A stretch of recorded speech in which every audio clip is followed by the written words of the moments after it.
আমাদের কিছু ছাত্র যেমন 6, 7 এবং 8-এর কিছু ছাত্র অসুস্থ হয়ে শ্রেণীর ভিতরে পড়ে যায় ক্লাস চলাকালীন সময়।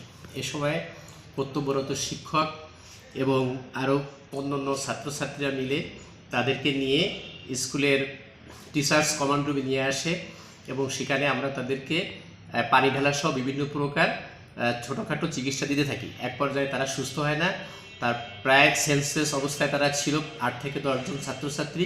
এই অবস্থায় আমরা স্থানীয় স্বাস্থ্য কেন্দ্রে ডক্টর জনাব ফজলুর রহমান সাহেবকে ইনফর্ম করার পরে উনি আসেন। আসার পরে ছাত্রদের প্রাথমিক চিকিৎসা দেন, তাদেরকে স্যালাইন খাওয়ান এবং আরও কিছু চিকিৎসা দেওয়ার পরে তারা কিছু সুস্থতা বোধ করে। এদিকে অন্যান্য শ্রেণীতে আরও কিছু সংখ্যক ছাত্রছাত্রীও এই সংবাদ শুনে অসুস্থ হয়ে পড়ে, কেউ ক্লান্ত হয়ে পড়ে, কেউ কাঁধ বাঁকা করে রাখে, এরকম সমস্যার সৃষ্টি হয়।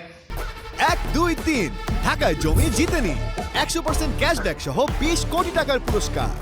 পরবর্তীতে আমরা বিষয়টা উপজেলা শিক্ষা অফিসারের নিকট জানানোর পরে উনি আমাদের বলেন যে জেলা শিক্ষা অফিসারের সাথে আপনারা কথা বলেন। পরবর্তীতে আমরা জেলা শিক্ষা অফিসারের সাথে কথা বলার পরে জেলা শিক্ষা অফিসার বিস্তারিত জানার পরে আমাদের বলেন যেহেতু এটা একটা ফবিয়া হিসেবে কাজ করতে পারে, অর্থাৎ অন্য ছাত্রছাত্রীও এটা দেখা দেখি আরও অসুস্থ হয়ে পড়তে পারে, তাই আপনারা বিদ্যালয়ের আজকের মতো ছুটি ঘোষণা করেন। তখন আমরা বিদ্যালয়ে ছুটি ঘোষণা করি এবং অসুস্থ ছেলে মেয়েদের তাদের আত্মীয় স্বজনের কাছে ভ্যানের যোগে বাড়ি পাঠিয়ে দিই।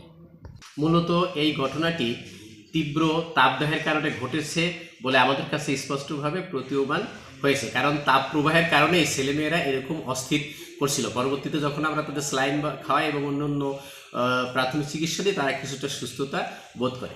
উপসহকারী কমিউনিটি মেডিকেল অফিসার ইতনা স্বাস্থ্য ও পরিবার কল্যাণ কেন্দ্র, লোহাগড়া, নড়াইল। আমাকে ইতনা স্কুল অ্যান্ড কলেজ থেকে ফোন দেয় কোনো এক শিক্ষক, বলে যে অনেকগুলো বাচ্চা খুবই অসুস্থ হয়ে পড়েছে, আপনি একটু দ্রুত আসেন।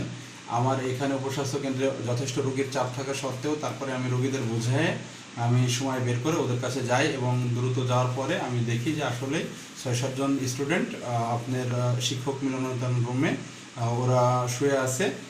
স্যার এবং ছাত্রছাত্রীরা এবং স্কুলের যে গভর্নিং বডির সদস্যরা আছে ওনারা দেখলাম যে পানি দিয়ে মোছা দিচ্ছে গা হাত পা। এটা এটা আবহাওয়া হিউমিডিটি প্রচণ্ড খারাপ এবং এই তীব্র তাপদাহের কারণেই এই সমস্যাটা হয়েছে বলে আমার মনে হচ্ছে।